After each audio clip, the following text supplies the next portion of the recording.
Hello अस्सलाम वालेकुम दोस्तों। आज था मेरा एग्ज़ाम का पहला दिन। आइए आज के इस एग्ज़ाम के बारे में जानते हैं।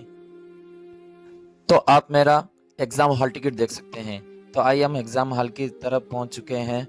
अगर आप मेरे इस वीडियो पर पहली बार आए हैं तो प्लीज़ वीडियो को लाइक और चैनल को ज़रूर सब्सक्राइब करें। आइए मैं आज का एग्ज़ाम कैसा गया और जामिया निज़ामिया के इस पर्चे के बारे में भी मैं आपको बताऊँगा। तो दोस्तों आप जामिया निज़ामिया सालाना इम्तिहानात 2026 का पर्चा देख सकते हैं। यहाँ पर बताया जा रहा है जमात मौलवी दुव्वम ग्रुप अदब तहरीरी पर्चा अव्वल। और जो किताबें पर हमारा इम्तिहानात था तफसीर जलालैन सूरह यूनुस से लेकर सूरह फातिर ख़त्म तक। और दूसरा किताब जो है रहमतुल लिल आलमीन हिस्सा दुव्वम। और तीसरी किताब आइनाए कुरान। और यहाँ पर हिदायत दी जा रही है कि हिस्सा अलिफ से 3 जवाबात और हिस्सा बा से 1 और हिस्सा जिम से 1 जुमला 5 जवाबात हमें मतलूब है।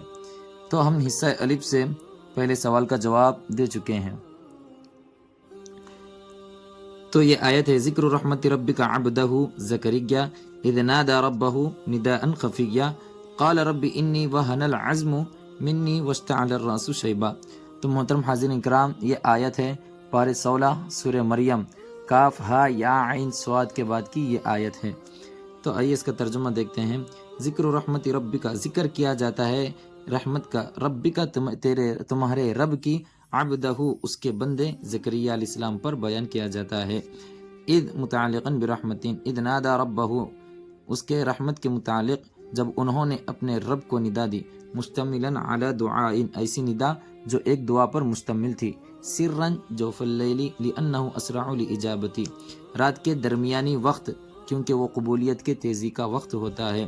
क़ाला तो ज़करिया अलैहिस्सलाम ने कहा रब्बी मेरे रब इन्नी वहना बेशक मैं कमज़ोर हो चुका हूँ ज़ईफ़ हो चुका हूँ अल अज़्म और मेरी हड्डी जमीअ तमाम की तमाम भी ज़ईफ़ हो चुकी हैं मिन्नी वश्तअल अर्रासु शैबा और मेरे सर पर बुढ़ापा चढ़ चुका है। और हमने हिस्सा अलिफ से दूसरे सवाल का जवाब हमारा दूसरा जवाब है। तो आइए इस आयत के बारे में जानते हैं। तो ये आयत है पारे 17 सूरह हज आयत नंबर 17 और रुकू नंबर 9। इन्नल्लज़ीना आमनू वल्लज़ीना हादू वस्साबिईना वन्नसारा वल्मजूसा वल्लज़ीना अशरकू इन्नल्लाह यफ़सिलु बैनहुम यौमल क़ियामा इन्नल्लाह अला कुल्ली शैइन क़दीर। इन्नल्लज़ीना आमनू बेशक जो लोग ईमान लाए वल्लज़ीना हादू और जो यहूदी इख्तियार करे वहुमुल यहूद और वो यहूदी हैं वस्साबिईना ताइफ़तुन और साबिईन एक जमात है। साबिईन से मुराद वो लोग हैं जो सितारों की परस्तिश करते हैं। वन नसारा और नसरानी वल मजूसा और मजूसी जो आग की पूजा करते हैं। वल्लज़ीना अशरकू और जो वो लोग जो अल्लाह के साथ किसी और को शरीक ठहरा करते हैं। इन्नल्लाह यफ़सिलु बैनहुम यौमल क़ियामा अल्लाह ताला उनके दरमियान क़यामत के दिन फ़ैसला फरमाएगा मोमिनीन को जन्नत में दाखिल करके उनके अलावा और दोज़ख में। इन्नल्लाह अला कुल्ली शैइन क़दीर बेशक अल्लाह तबारक व तआला हर चीज़ पर क़ादिर कुदरत है। तो मैंने हिस्सा अलिफ से मेरा तीसरा जवाब यहाँ का चौथा सवाल दिया हूँ। अलिफ लाम मीम तिलका आयातुल किताबिल हकीम हुदन व रहमतुल लिल मुहसिनीन। इसका तर्जमा करो और तफसीर करते हुए और सूरह का नाम भी बतलाओ बोल के बोल रहे। तो मोहतरम हाजिरीन इस सूरह का नाम सूरह नम्ल है। अलिफ लाम मीम इसका माना अल्लाह और उसके रसूल बेहतर जानते हैं। तिलका ऐ हादिहिल आयत यानी जो आयतें हैं आयतुल किताब किताब की आयतें हैं।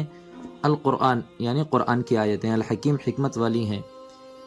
हुदन व रहमा हिदायत वाली और रहमत वाली है।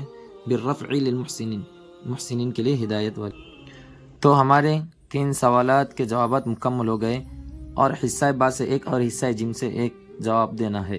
तो हिस्सा बा से मैंने यहाँ पर इस सवाल नंबर 6 का मैंने जवाब दिया है। उस खुतबा मुबारक को तहरीर करें जिसे नबी करीम सल्लल्लाहु अलैहि वसल्लम ने फ़क़े मत्ते के मौके पर बयान किया। तो मैंने यहाँ पर तहरीर में लिखा कि हज़रत सल्लल्लाहु अलैहि वसल्लम जब फ़तह मक्के के मौके पर एक खुतबा दिया कि अल्लाह ताला की इबादत करो, अल्लाह के अलावा किसी और को शरीक मत ठहरा करो। किसी अरब को किसी अजम पर फ़ौक़ियत हासिल नहीं और किसी अजम को किसी अरब पर फ़ौक़ियत हासिल नहीं। चुनाचे वगैरह ऐसे ही मुख्तसर सा मैं लिख कर आगे बढ़ाऊँ और बचाता यहाँ पर हिस्सा जिम से 1 सवालात। तो यहाँ पर سورہ و آیت کے لغوی اور مکی مدنی صورتوں کے بارے میں بیان کیجیے، بلکہ یہاں پر دیا گیا۔ تو میں نے مکی اور مدنی صورتوں کے بارے میں بیان فرمایا۔ مکی صورتیں وہ ہیں جو ہجرت سے پہلے حضرت صلی اللہ علیہ وسلم پر نازل ہوئیں، وہ مکی صورتیں ہیں، اور جو ہجرت کے بعد نازل ہوئیں وہ مدنی صورتیں ہیں۔ اس وقت مدارس میں امتحانات چل رہے ہیں۔ یہ امتحانات صرف یادداشت کا نہیں بلکہ صبر، محنت اور اخلاص کا ہوتا ہے۔ جو طالب علم خاموشی سے محنت کرتا ہے، اللہ تعالیٰ اس کی کوششوں کو کبھی ضائع نہیں فرماتا۔ مدرسہ ہمیں صرف کتابیں نہیں سکھاتا بلکہ ادب، ذمہ داری اور اللہ تعالیٰ پر بھروسہ کرنا سکھاتا ہے۔ امتحانات کی یہ دن وقتی ہے، لیکن ان دنوں کی محنت زندگی بھر کام آتی ہے۔ تمام طلباء سے یہ گزارش کی جاتی ہے کہ پورے دل سے محنت کریں اور اساتذہ کا ادب ملحوظ رکھے۔ تو دوستو، آپ کو یہ میرا ویڈیو کیسا لگا کمنٹ میں ضرور بتائیے، اور اگر آپ میرے چینل پر پہلی بار آئے ہیں تو ضرور چینل کو لائک اور سبسکرائب ضرور کر لیں۔ انشاءاللہ کل ہمارا امتحان حدیث پر ہے، زجاجۃ المصابیح کتاب کا نام ہے اور مقدمہ مشکات ہے۔ ملتے ہیں اگلی ولاگ میں۔